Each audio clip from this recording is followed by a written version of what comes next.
A weekend stacked with fixtures and plenty more on the horizon. Football never stops. So let's get into it. I'm Rachel. I'm Sophie. And this is Extra Time with Girls on the Ball.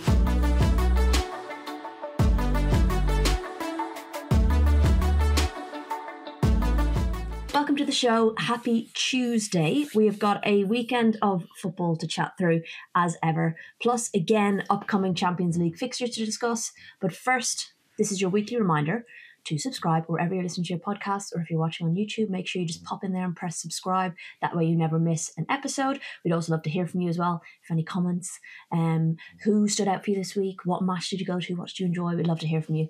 But yes, make sure you're subscribed. Right, as always, we are going to run through the weekend's results in the WSL and the Championship. Sophie, you're going to pick out a player you would like to highlight, perhaps also a particular passage of play or a formation or tweak a manager made. Doesn't have to be a positive thing. It can just be something that you noticed. And then also we will talk our listeners through our team of the week, which is just always difficult. We'll then have a quick look ahead to this week's Champions League fixtures. And don't forget, there is an international break coming up on the horizon, so we might have a peek at that one too. Okay, let's crack on. Firstly, this week in the Barclays WSL, the results are as follows. Brighton 3, West Ham 2, McLaughlin, Seika, Kirby and Goy with a brace. Spurs 0, Arsenal 3, Russo, Monum and Blackstenius on the score sheet. Chelsea 2, Manchester City 0, Ramirez and Wrighton getting the goals there. Aston Villa 3, Palace 2, Patton, Daly, Salmon, Cato and Blanchard with the goals. Everton 1, Liverpool 0, Snoyce with a penalty. Leicester 0, Manchester United 2, Turland and Bizet getting on the score sheet. So we've had a bit of a change up in the table finally, Sophie. It did feel a bit repetitive, didn't it? When we had like the same team at the top and the same team at the bottom every week. But no, this weekend's action has changed that a little bit. We've got Chelsea leapfrogging City at the top. They're now on 21 points with 7 games played. City sit below on 19 points with 8 games played, and Brighton remain in third on 16 points. Down the bottom of the table, we've got a little bit of congestion. Palace are now propping up the table on 5 points, with West Ham and Leicester above them on the same points with better goal difference. Worth noting that there is just 4 points between 6th and 12th at the moment, which is crazy. Both Aston Villa and Everton are on 6 points in 8th and 9th respectively, and Liverpool and Spurs are just above in 6th and 7th place on 9 and 7 points respectively. So, as we kind of predicted, it is pretty tight in the lower half of the table, which is something we thought would happen at the beginning of the season. Yeah, there isn't much between the teams at all, and they're all bunched together. Both in terms of points and in terms of form, I think, in terms of what they're showing on the pitch. So it's going to be an exciting relegation battle. I'm not sure you can quite call it a relegation battle yet, but at the moment it's a slogfest. Into quite a nice, exciting, slogfest. A 5-horse race, 4-horse, 6-horse race. I don't know. It sounds like a positive thing. I don't know what the opposite is of 5 or 6 teams desperately hanging on to not get dragged down into that situation. But it's but everyone will definitely be very pleased, because I've heard for years that there's never been a proper relegation battle before, which, quite frankly, is wrong. But it is that narrative. There have been relegation battles before, but I do think this one's turning out into especially good one. Yeah, it's a tough one to call. Okay, we'll just quickly go through the games. We were at 2 WSL games this weekend and 1 Championship game. So a quick line on Spurs versus Arsenal. I feel like the key points and the key takeaways being Arsenal are continuing their fine vein of form under Renee Seger. They're being more direct and more creative, which is making them more successful in front of goal. And then Spurs continue to make tweaks, which doesn't appear to be helping that much. No. Can you do this tamely and less? I can. You were very angry during I'm very your texts. tame. Okay, but the texts I was getting, you were quite cross. Yeah, no, I was shouting. Yeah, I was capital letters. I was just getting a little bit frustrated by what I was seeing on the field. So I think Arsenal, to start with them, they're looking in great form at the moment, great confidence. You can see the players have new life, new energy in them, and it's kind of getting their rewards on the pitch because of that. I don't think too much is changing that, tactically. There are a bit of tweaks here and there, but I think it's just the freedom that some of those attacking players have felt they have now in the last couple of weeks, and it's coming to fruition with the amount of goals they've scored. I think they scored 12 in the last three games. Mm-hmm. So that's kind of like a flip reverse of what was happening at the beginning of the season, when they were creating chances but they weren't scoring goals. And you're getting Alessia Russo in form, you're getting Frida Mornham in form, Caitlin Ford's in form. Mariana Caldente is playing well. Beth Mee is playing well. Emily Fox. Emily Fox is good. Yeah, she's more defensive. I know, but she's great. She's really impressed me this season. Just in general, you're getting those attacking players more involved, more in confidence, more shooting instinctively. And that's what I think Arsenal fans have wanted for a long time, is just to be a bit more, as you say, direct. Less recycling of the ball around the box. For Tottenham, I think Robert Villaham is changing way too much, or trying to experiment way too much. And last season, I think I've said this a couple of times, last season, he changed a few bits and bobs, but he pretty much very much stuck to his system. And while he recognised the need to become more defensively solid at times last season, I think he pretty much stuck to his principles. This season, I know they've been playing top 4 opposition, so the run of games has been a bit tricky to get any kind of consistency. But they do keep changing things, and to go to a 3 at the back, to have the Molly Bart trip, not in this game, but the game before against Manchester City, the Molly Bart trip experiment in midfield. Why on earth Bethany England is taking corners? God knows. That irritated me, especially. It's not what we're used to seeing, I think, from Robert Villaham. And I think it is very risky to be making those changes against top opposition. If your team isn't super comfortable in the setup, why do it against a team that could punish you for it? Why are you trying things in these 2 games, especially? And secondly, if you have a very particular style and points of principle that you like to play to, I think you need to go back to the kind of the basics of it, the simple side of it a bit more, and rely on that, but bolster what you have always said you wanted your Tottenham team to look like, rather than trying to adapt maybe to opposition. I thought they were so passive against Arsenal defensively for the majority of the game, even offensively as well. Like, the press on Arsenal's back line was non-existent. And Leah Williamson probably had her best game she's had in a long time in an Arsenal shirt. Her range of passing is ridiculous, and she was just allowed to operate through with those passes through the middle to find the forward players, and she was allowed all the space to pick them out in the world. So it's an area I think that Spurs once again need to look at is defensive. I think they've conceded the most goals of any team this season, and I think last season at least they were scoring lots, so it kind of masked that issue. But it has definitely come back. It does not help when you keep conceding the first minute or second minute. Well, quite. There was an improvement. They went from 24 seconds to 78, I want to say. So, silver lining and all that. But yeah, I think you massively see it when they concede early, their heads drop. And it should, I know it's a gutting thing, but it shouldn't, because you've got 89 minutes left to get back into it. But it is a concern, and it is something they need to look at. They've got a nice run of fixtures coming up. That's all I'll say. They have to make their mark in the next 2, because I think if they can get 6 points out of that, then things look pretty different. Yeah. You then raced across London to Chelsea versus Man City, which I was watching from the stands. And some key takeaway, I feel like, from this game: a patient Chelsea, something we've touched on already earlier this season. Man City struggling with plan A not really working, and working out what to do when that isn't really working. And Ramirez and Hamano on flying form. A lot of good performances on the pitch, particularly for Chelsea, but those 2 definitely stood out. So I feel like first half, again, patient from Chelsea, not the most exciting, but it definitely livened up in the second half. And I think I was kind of surprised at when City did concede that their heads really dropped and their kind of decision making went awry a little bit. And, we're lucky not to concede more in that kind of period after the first and second goal. They were kind of making defensive mistakes and midfield mistakes, and it could have been a lot worse, but a deserved win for Chelsea. Yeah, when I was watching the game, I think I messaged you towards half-time and was like, how have City had 62% of possession?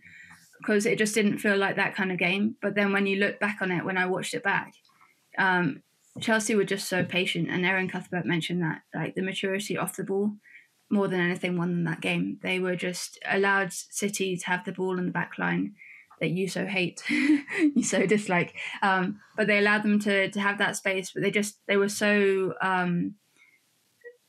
in terms of their timing of the way that they pressed out of possession, it was almost perfect in that respect. Yes, sometimes they lost the ball and there were errors in there and they could have done better. But I think the overall performance, that maturity really, really shone through. And that is, a Chelsea with injuries. And I know we've discussed their depth a lot before, and I think that's one of the reasons they're doing so well as well, is that despite the injuries, they've got such quality that can step in. But that's also Man City with injuries as well. True. I was going to say about the two injuries. Firstly, Kadisha Buchanan, it was announced after the game that she has suffered an ACL injury, which is gutting to hear. She was been playing so well this season. She's been such a key part of that Chelsea defence. So we're gutted to hear that. And we do hope she has a healthy recovery and is back fit soon. And then, of course, before the game, it was announced that Lauren Hemp was not going to be playing this game and had picked up a knee injury. It has now been announced that she's undergone surgery on that knee, and she's a key loss for that City forward line. There was a Lauren Hemp shaped hole. Yeah, there was. And it's not just what she does in attack, it's what she does in defence as well. And in the first half especially, Johanna Wrighting-Canarade was able to roam quite freely. Mary Fowler just didn't really suit that side at all. She really struggled to get into the game or provide any defensive cover. I was looking forward to a bronze Hemp battle. Yeah, that would be really interesting. So it is a big blow for Manchester City. I do worry that they are too reliant on Lauren Hemp and Bunny Shaw. And if one or both of them are injured, or marked out of the game, then they do struggle a little bit.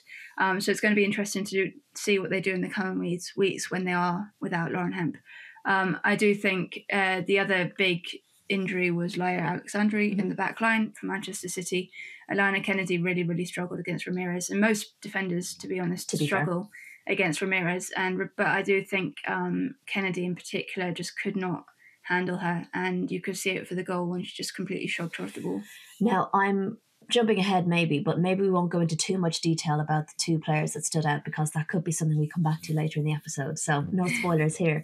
Right, some quick notes on the other fixtures. We had Brighton versus West Ham, another important win for Brighton, particularly given they had changes in their defence, and we know how much they love to play out from the back, so to see them manage to get those 3 points despite key players missing in their defence was really impressive. I think kudos to that.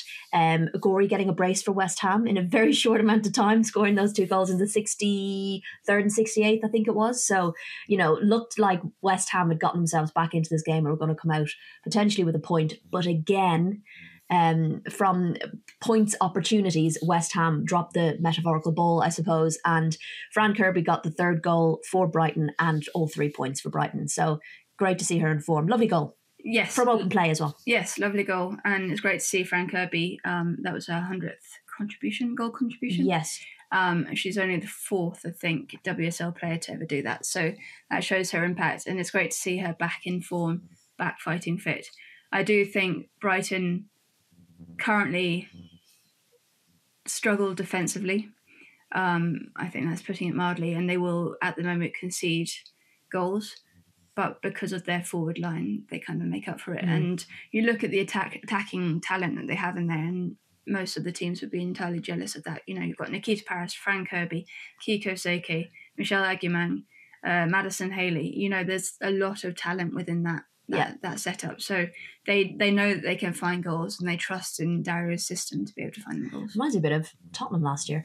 All right, we then had on Sunday Aston Villa versus Crystal Palace, another 3-2 game. That was the scoreline du jour, and a first win for Villa. Now, they looked to have wrapped up 3 points. Crystal Palace went ahead, and they looked to have wrapped up the 3 points right into the 80-plus minute of the game.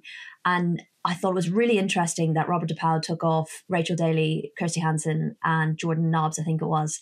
And then they conceded in the 86th minute, I want to say. Beautiful goal from Annabelle Blanchard. Do go and look at that one. I was really impressed with that. And it was like, the commentator was talking about Villa finally getting their first win. He's spoken about how frustrated he is. They haven't picked up the 3 points yet. They have been playing well. At times, I think attacking wise they play well. They create a lot of opportunities, but conversion wise I think they can improve, and I do think defensively they struggle at times. But Palace look to then have taken a draw out of this one, but no, Ebony Salmon comes on, another wonderful goal, and in the dying moments of the game. Yeah, I'm so pleased for Ebony, because she's had a bit of a rough time of it, I think, since coming back to England. She's not really had the game time or the form, and possibly some injury as well, to really get herself going, get that momentum going. We all know what a talent she is. We all know that potential that we've seen since she played for the England youth ages and the youth ages. So she has the potential there, but it's great. It was a great moment for her, although the defending just gives me palpitations because what the hell were they doing? I just don't understand. They just like allowed her to turn, allowed her all of the space in the world. And it was a brilliant, nothing goes away from the finish. It was a brilliant finish, but they need to be, in those moments, you need to be on her and not giving her that space to roam when you know what she can do. But yes, a great moment for her. I do think, I'm not too worried about Palace personally. I think they're showing enough, to be able to stay up. They'll be in the mix, but they'll stay up. And I think for Aston Villa, they look so much better in that system. The brief flirtation with the other system, there's three at the back. And, Robert, again. A couple of games ago, that was just the biggest mistake I think he's made. But I think they look so much more, when they're playing the way that he's set them up to play, they look so much better. And the goals will come. They've got the talent on the pitch to be able to do it. And they, in the last 2 games, they've shown that in terms of their press and everything. So I do want to shout out Shea Inez, who had another busy game between the sticks and did pull off a number of good saves, and quite possibly could have been a higher scoreline for Villa if it wasn't for Shea Inez. So I do want to, you don't always get the plaudits when you lose the game, and I appreciate people will tell us off if we don't always put Shea in the team of the week, but we do factor in things like importance of the saves, ultimate result, etc. But I do think she deserves a shout out. All right, a controversial and another first win, but a controversial win. Everton versus Liverpool, the Merseyside Derby. First win for Everton, last Merseyside Derby in the WSL at Goodison Park, and it came in controversial fashion. Everton won a penalty that wasn't a penalty. It was about a yard outside the box. A lot of frustration around that. Like, in real time, it wasn't a penalty. It wasn't. No, I'm not saying. I literally just said it wasn't a penalty. In real time, I thought it was going to be more controversial than it was. In real time, I think the trailing leg and where the player landed obviously confused the referee. My frustration was that the fourth official and the referee were both looking at it. So for neither of them to see that it was outside the box, particularly not the fourth official, the lino, clear view of it, and it was on that side of the pitch. And they should be helping the referee. So that's a big frustration as well. But Everton scored that in the first half, towards the end of the first half, to go 1-0 up and stay 1-0, win the game 1-0. But bloody hell, Matt Beard is angry.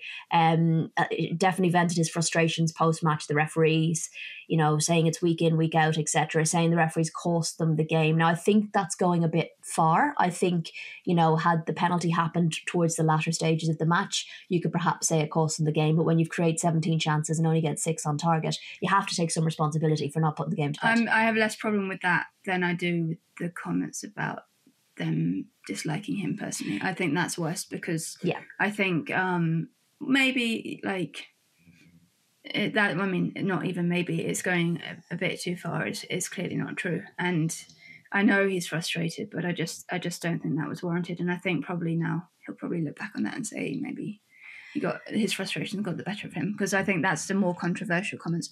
Sure. Bad decisions will always be met by frustration from managers, and understandably so. Yes, Liverpool should have done way more in that game to win that game and to take their chances and to put away the chances that they created. They have to do more than that. But at the same time, if it's a goal that loses you the game, it's going to be the topic of conversation. I do get that. In terms of Everton, I'm just so pleased for them. Courtney Brosnan. And what is it about Merseyside Derby for Everton? I love it. There's 5 wins from the last 8 that they've got. Have they conceded? I feel like I read somewhere that they hadn't conceded. Did they? Because we were there a couple of years ago. Oh, I thought I read somewhere that hadn't conceded. But Courtney Brosnan between the sticks is absolutely arguably the reason Everton won that game. If you want to, we normally highlight goals, but if you want to go and watch something back, go and watch her double save, because that was a thing of beauty. And Brian Sorensen called her world class at the end of the game, and she, I think, certainly is. Yeah, I think the save at point blank range, but the bravery then to get up and dive at feet and get fingertips to that was incredible. But a number of saves, she made key saves, and it's absolutely the reason that they came away with their first 3 points of the season. So well done, Everton. Finally, Leicester versus United. I guess some of the key takeaways here being 3 points for United. After a run of draws, important for them to get those 3 points. There's been a lot of frustration from fans, etc. So that is good for them. Bizet and Jace, big impact players, and seeing them both on the pitch, both playing really well, both had a big impact on that game. And then the third thing being Leicester's goal woes. continue. Goal woes sounds really weird to say, but goal woes continues. And that is a concern because while they're not conceding many, bloody hell, they're not scoring a lot either. So that is going to be a frustration. I think they've only conceded about 7 or 8 in 8 games, or it's not a bad return. It's just the other end. Yeah, they just have nothing at the upper end of the pitch, and they need to solve that pretty quickly. And granted, they have injuries. Yes, they definitely have injuries. They don't have a number 9 at the moment, and they keep trying to play players who aren't number 9s in the number 9. I do wonder if it's like a pick out of the hat situation. Today it's your turn. You're going to be playing number 9 this week. We'll see Nina Leipzig in the number 9. Ruby Mace, actually, she's probably pretty good. But headers. Yeah. Aren't most goalkeepers strikers? Yeah. Originally, anyway. So I think that's just they have to solve that problem. They aren't creating nearly enough as well in situations. I think they had 1 shot on target again this week. That's the 3rd week running. So there is some worry, I think, for Amandine Miguel. I think she is a coach like trying to get her style in place, but she just doesn't have the pieces there at the moment. I do think the transfer window is going to be huge. I think it's hard, when you're a new manager and you end up getting a number of key injuries. It's very hard to implement your style, as you say, with kind of the wrong pieces. So that is going to be frustrating. So that's going to be one to keep an eye on. But important 3 points for United. They'll be delighted. United, I love using that when I get a chance to use it. But 3 points to keep them in and around the mix up the top. Yeah, I don't think it solves their problems though. Well, no, I'm not suggesting it does. I'm just saying it's good. Well done.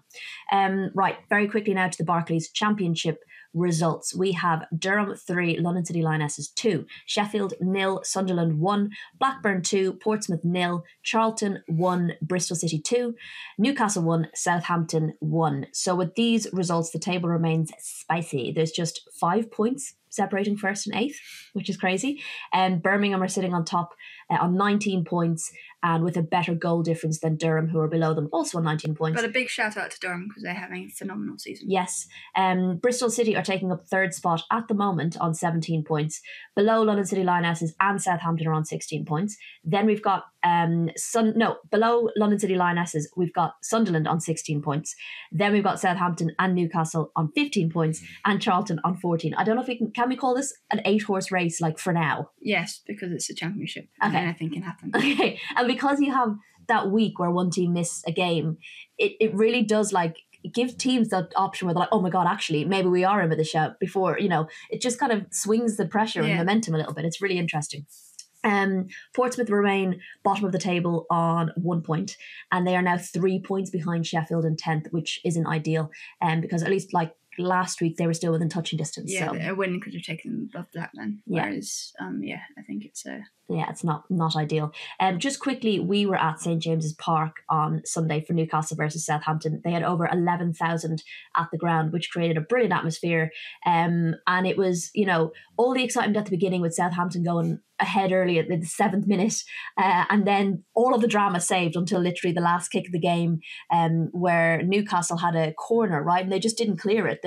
Southampton didn't clear their lines, and Deanna Cooper was there to poke it home, and like she was so kind of like, I think, tired after that whole melee that she just lay on the ground in celebration, and then everyone come to her. So they snatched a draw at the death, which made for a very exciting ending.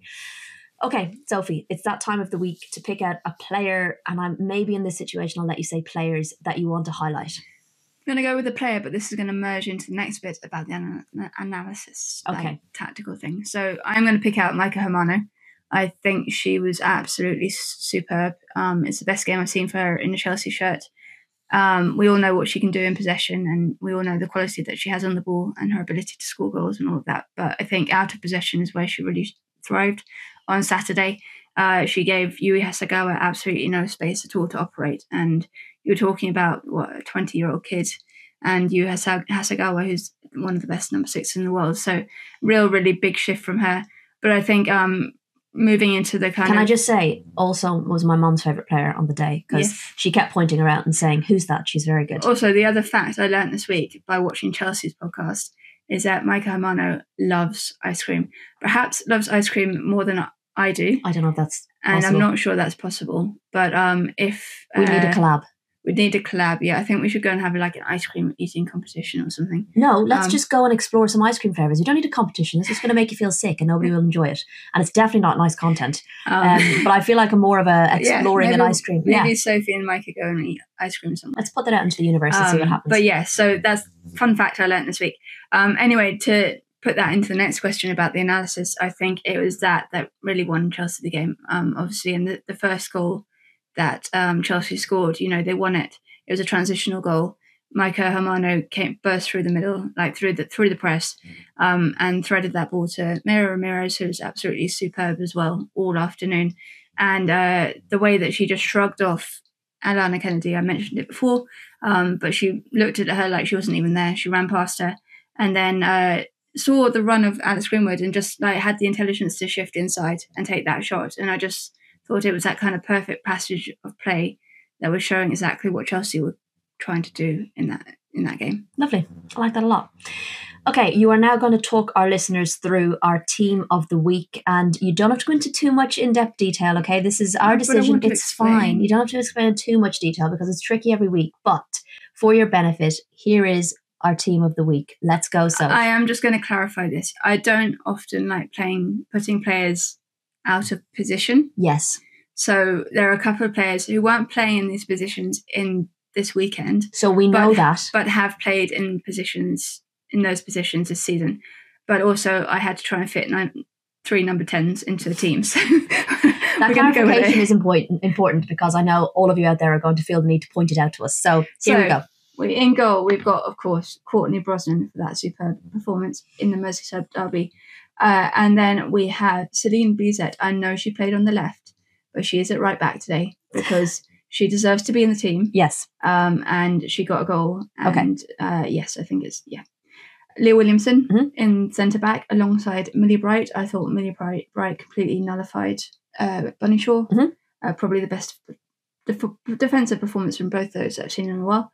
Sarah Holmgard at left back because I think she's been superb and is underrated. Quietly underrated, yes. Then we go to Lexi Potter in the midfield. Yeah. Absolutely superb performance against Aston Villa. I know they lost in the end, but I thought she was brilliant. And then we come to the first two of the number 10s. Go on. We've got Micah Hermano, obviously. I've just talked about her. And Frida Mornham, who scored her 7th goal in all competitions this season. I thought she was really, used the space so well in that game. Then we got Jace out on the right. Yeah. Brilliant game for Manchester United. Ramirez, of course, up front. And then I put Kirby, who I know is also normally central, but she's going to play on the left in this time because I say so. Okay, because Sophie says so. Do let us know who stood out for you this week. Who would be your team of the week? Always love to hear your thoughts, but this is based on our opinions and the games that we've watched, which is pretty much all of them. But yes, in future I will try and put the right people in the right position. But today I just wasn't prepared to do that.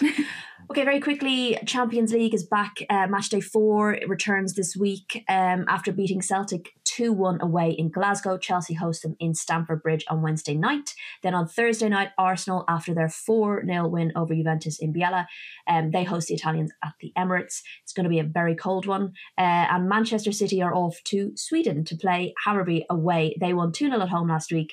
I do want to give a big shout out to the travelling Hammarby fans. They were superb. Even the Man City players in the warm-up were impressed with the vibes they were bringing. So I've no doubt the atmosphere is going to be unreal. And we were thinking about going, and I am sad that we're not going because I really did want to go. And I did an article with Simon, who started up the Hammarby supporters group a couple of years ago.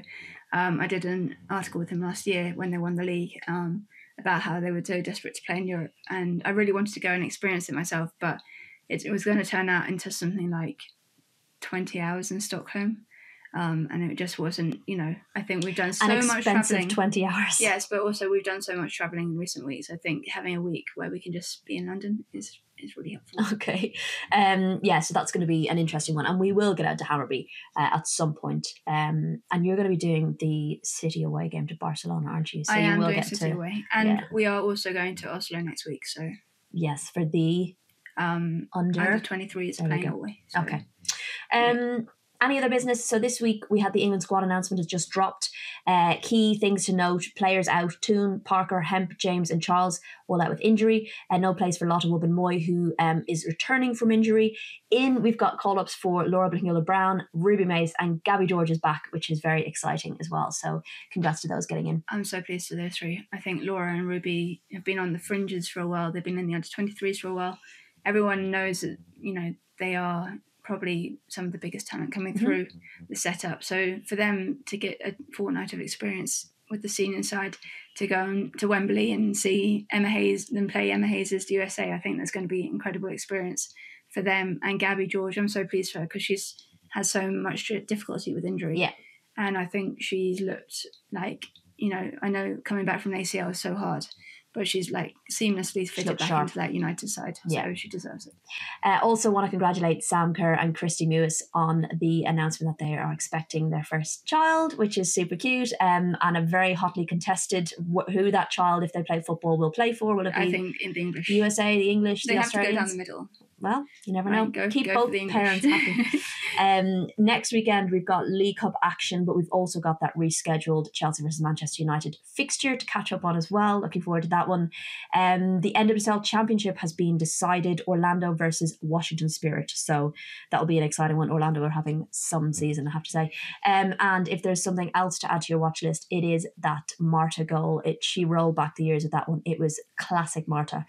So go and find that if you can on social media. So yeah, plenty coming up this week. You won't miss any of it if you are subscribed wherever you listen to your podcasts, on YouTube, and you're following us. You'll be able to catch all the info and all of the stuff we're putting out there, and also across our social media platforms. We're at Girls on the Ball pretty much everywhere. So yeah, we'll have plenty coming out for you. Even on Blue Sky now. Even on Blue Sky. I'm trying. Yeah, we're doing our best. So that's everything for today. Have a great week, guys, and thanks so much for listening and for watching, and we'll be back very soon.